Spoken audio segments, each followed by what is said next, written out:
Welcome. Thank you so much for tuning in. My name is Hannah Fernandez, and you're watching SCORE TV. SCORE is a nonprofit organization that provides free business mentoring and other services to startups and established businesses across the United States.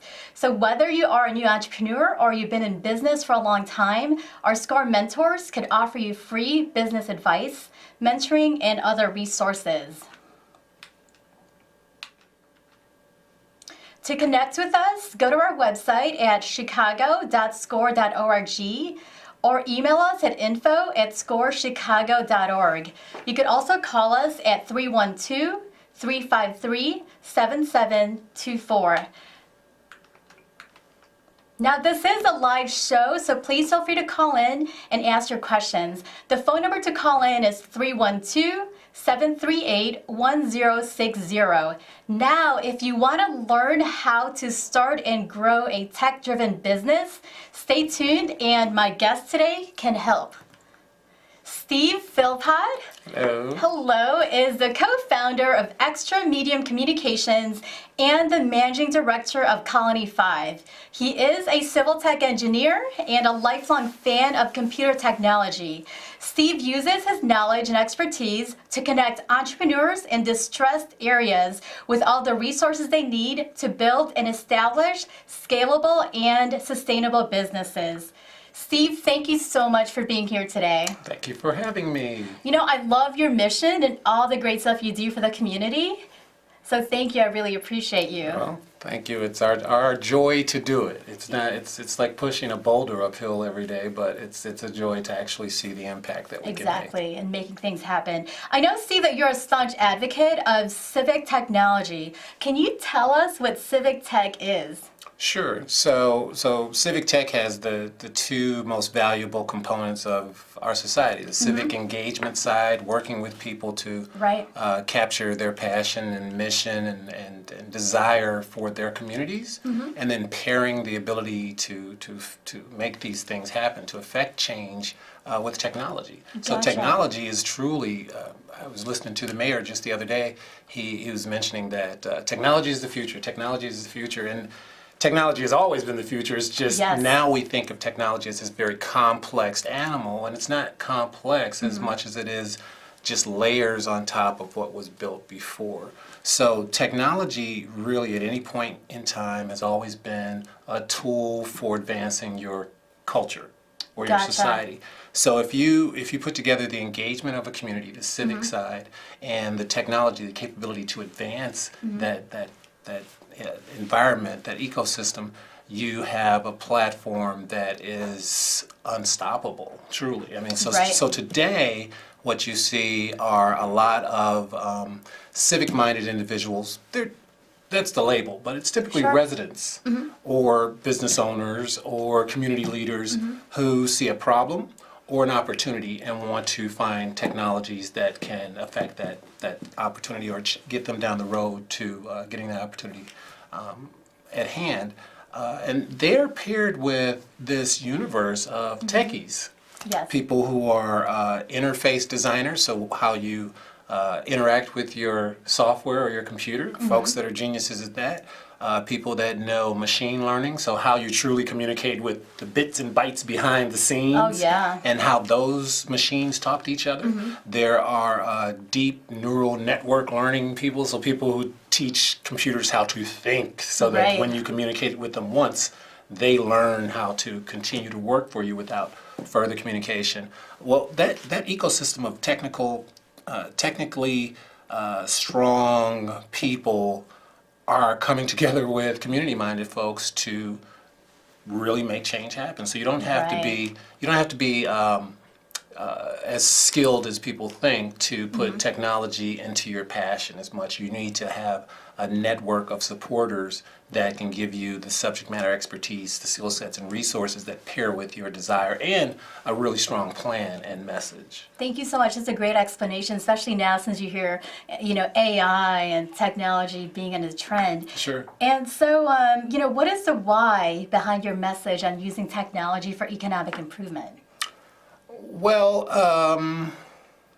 the why is truly that technology has always been a lever for equality.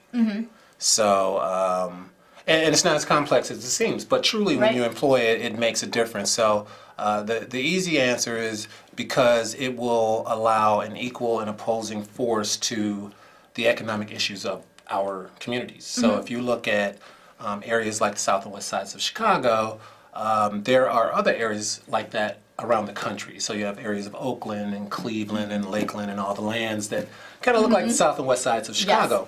Well, we can't take an approach that's traditional because those areas have at least started their decline 40 years ago and nothing has changed. So if we take a Sadly. traditional approach to putting businesses in those areas, we're probably going to end up we're going to have the same result. So the why and the message for economic development, for technology for economic development, is to make people think bigger. Right. Because when I was younger, I've always been interested in business. I'm just a fan of all the Michael J. Foxes and all the Sure. weird characters on TV that were, the business geniuses. But years ago, the message was location, location, location if you're a business, right? And now, today, you can run a business from a beach, truly. You I can love that, take yeah. a tablet and really, conduct business with your customers and your suppliers and your staff from a beach. Exactly. And so it's not so much location as it is, what is your message? And then how are you distributing that message?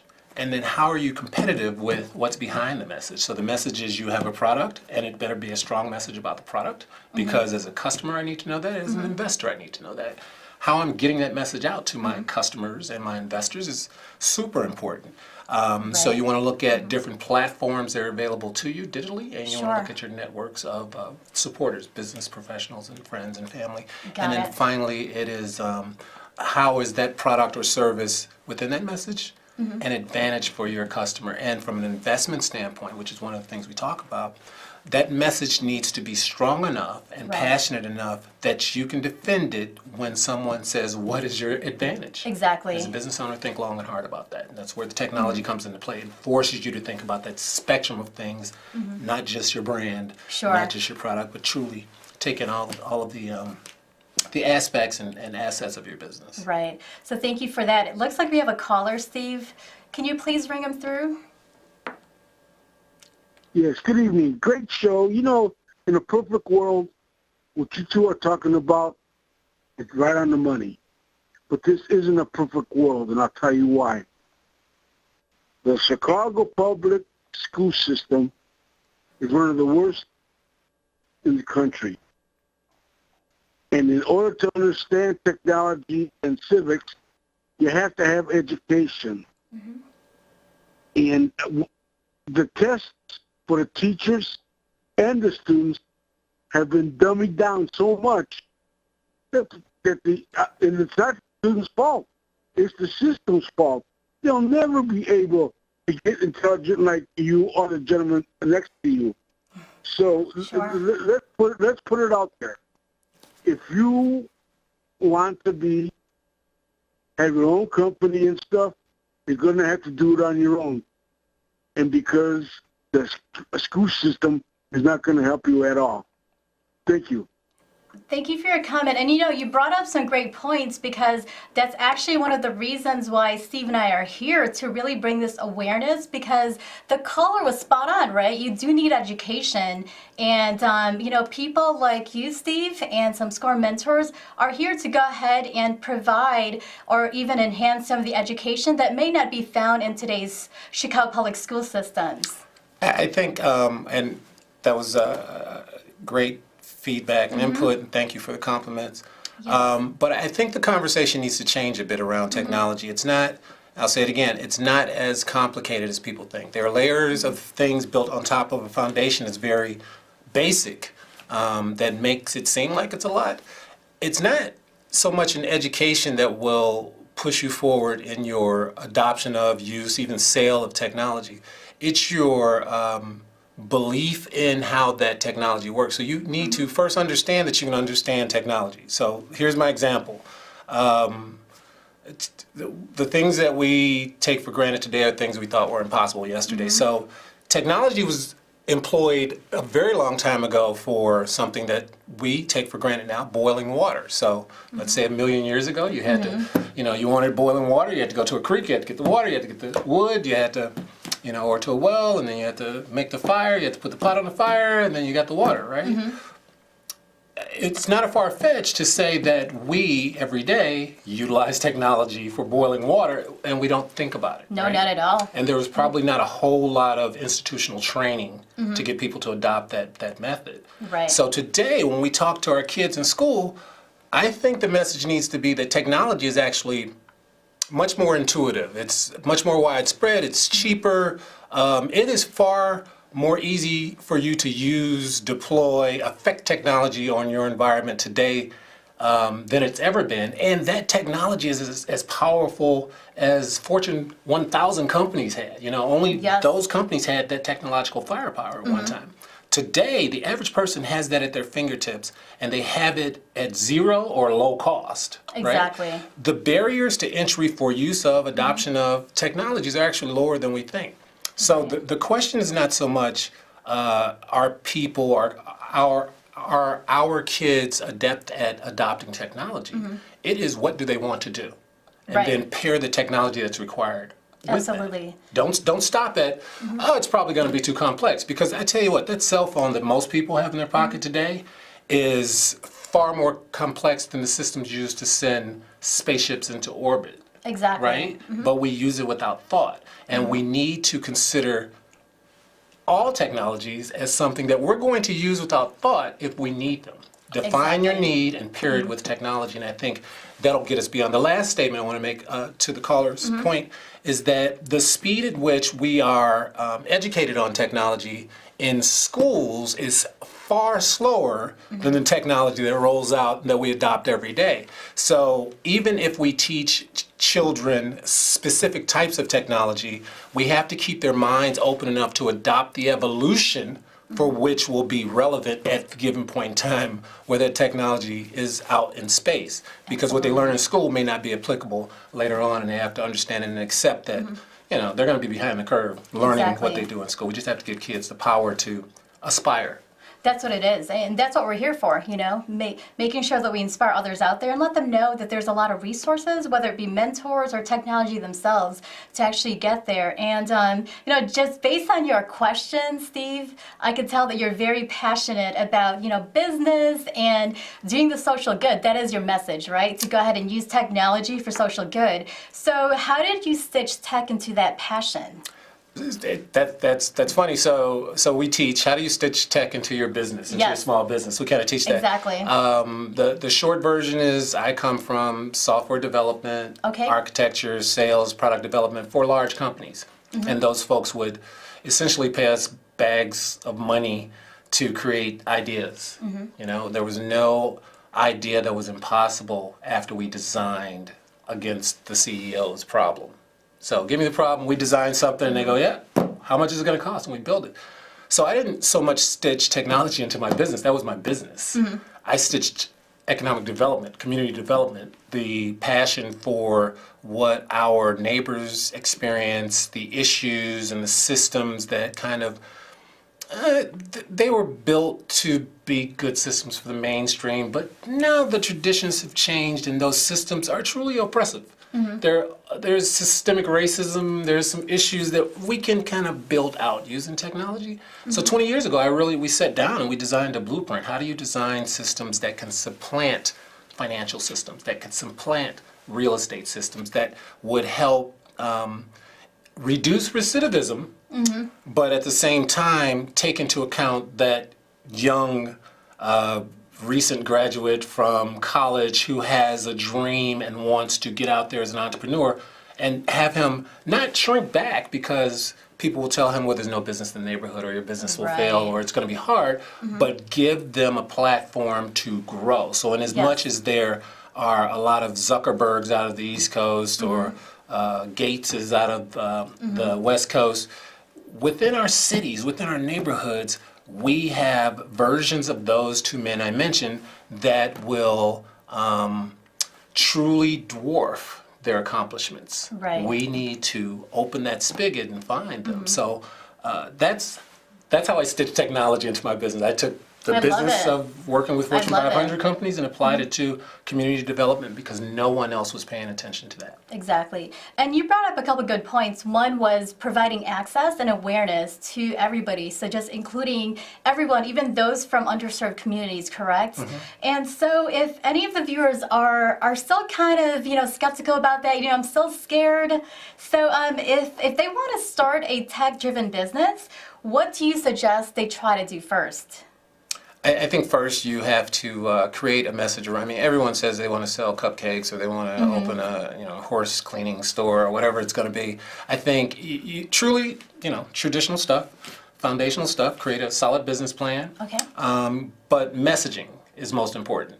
If you look at the investment world, most venture capitalists don't look at your business plan thoroughly. So you have to have, that one little piece inside the business plan. The business plan is for you, but you need to create that plan, be solid on it, look at the numbers. Okay. The second thing you need to do is look at how, think of your business as the node on a network or the center of a major highway, and then look at all of the customers that would be anywhere along that highway, not just next to you, but how you can, or what customers you would want to reach that are in the neighborhood, that are online, that are available at other store locations, and figure out the channels, how those channels are digital, what platforms you can use to get to them.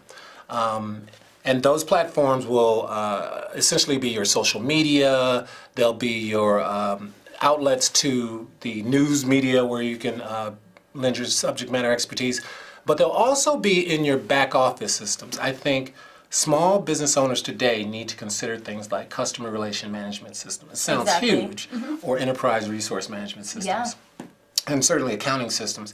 But these systems now, 20 years ago, this was something that only a big bank would have. Right. But now you can have those platforms online, so you don't need the infrastructure for it. You pay a small cost to use it, but it gives you a really good snapshot of where your business is every day. It does. And then based on those questions I talked about a moment ago, you can make adjustments and pivots to your organization on a daily, weekly, or monthly basis in accordance with your plan. Exactly. The last thing you need to do is, if you're in our space, and our space is retail corridor development, so, and that's in distressed areas. We want the worst areas possible, is that you need to look at your business not as a traditional business that makes X for the type of business it is. The revenues can't be the same. The revenues for your small business must be expounded, must be much more powerful, much more capable because of the technology, because of the technologies that you are employing. So you need to look at your revenues almost 10 times what the average would be. All of our cohort members, our businesses, their target is 20 million in 5 years, which sounds impossible when they come in and say, I just want to start a small business. But we say, if you're going to sit in a retail corridor, you can't just make money on the foot traffic. There's just not enough in the neighborhood now. You need to make it on the outside. The other thing is, if that product is going to be competitive, it needs to be competitive. So 20 million is a target you need to strive for. Look at your business as bigger than what you thought you started out with, right? You wanted it to be, you want to sell cupcakes, but if you want to survive, shoot for the stars, and maybe you'll hit the moon if you fall short. I'm a strong believer of that. It's the direction for we sure. need to go now when moving into the space of small businesses. Think about the technology hard and how you're going to deploy it and how you're going to win huge in your space. Exactly, and I'm a big believer in really thinking high and aiming high as well. So let's say a business owner goes up to you and you say, you know what, Steve, I do have my business plan. I've got the right team. I've got my systems. I got my processes. But how do I fund this? As you know, access to capital is a pressing issue, especially for startups. So are there any options for small businesses to fund their companies or ventures? Sure. I mean, one of the biggest, there are two things. There's the Job Act of, the Obama administration put through a few years ago, where the small business can get money from the non-accredited investor, meaning you're not an investor, you don't make more than $300,000 a year, but you can put up to $200,000 a year across a bunch of companies. Okay. Small business could, when the law was first proposed, you could raise, I believe it was $1 million a year. Okay. Right? And that was 4 or 5 years ago. Today, the law allows online public offerings, similar to what happens at Wall Street in an initial public offering. It allows you to place your small business out there in a crowdfunding way, but offer equity in the company. And you can raise truly, depending on which regulation you use, you can raise up to $50 million. Which is huge. Yeah, now, that's an impressive amount. Now, for the state version, it's around $2 million, I think you can raise. Okay. But you can also create this message that says that if you are interested in supporting not just my business, but my business in this area, invest in me. And you can reach beyond the neighborhood, that message, and bring dollars in. The other things, there are OPOs for, OCOs. So the crypto market, Bitcoin is kind of the poster child for it. But there are underlying systems being created so that folks can raise money for their businesses in electronic ways. Right. But of course, always, I think the first step is always look at the traditional model. So, go with your bank financing, but look at the folks that can truly take you a little farther. Like Score Chicago does a really good job at looking at all the options, that entire ecosystem, funding for the small business.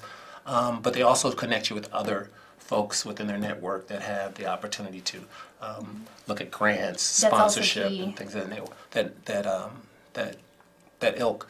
And then the last piece I was going to say is. There's a big recommendation out there now where, hey, go to networking events. Make sure you go to networking events. Yeah. I think a lot of business owners need to consider their time as valuable and invest a percentage of their time in these networking events and try to look at the folks that you network with as opportunities for funding.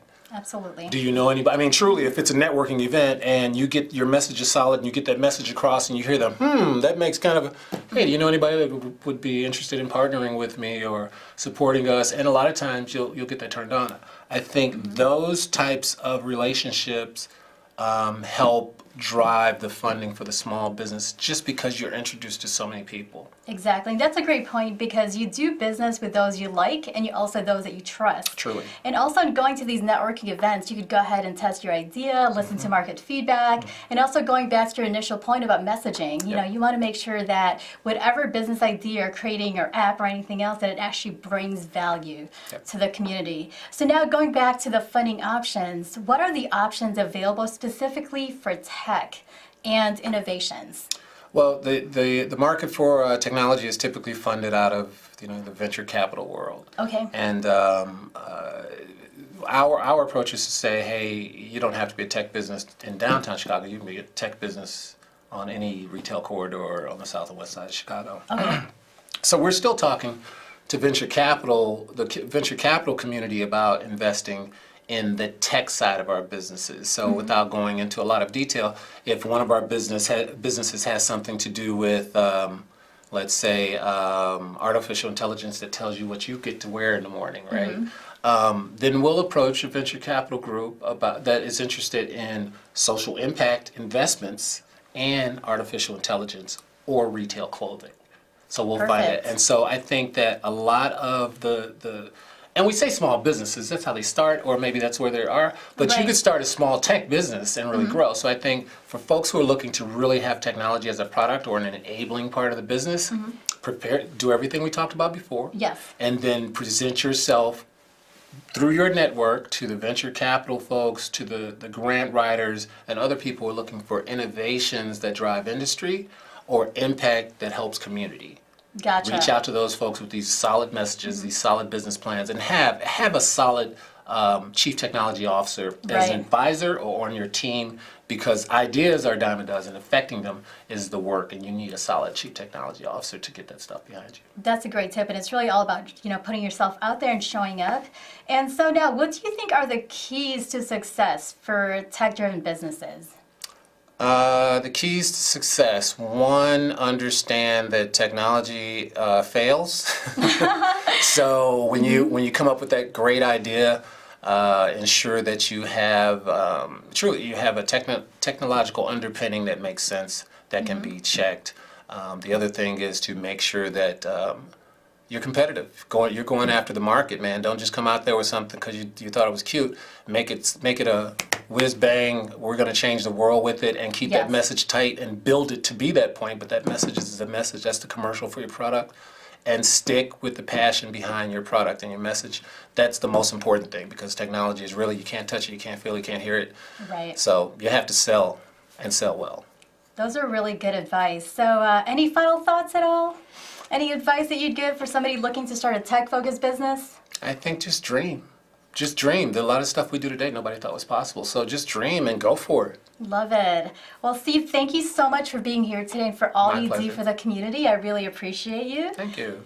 And to those of you watching right now, if you would like some free business mentoring, or if you would like to become a SCORE mentor, we would love for you to connect with us. Again, our website is chicago.score.org. I'm Hannah Fernandez. Thank you so much again for watching, and we'll see you next time at SCORE TV.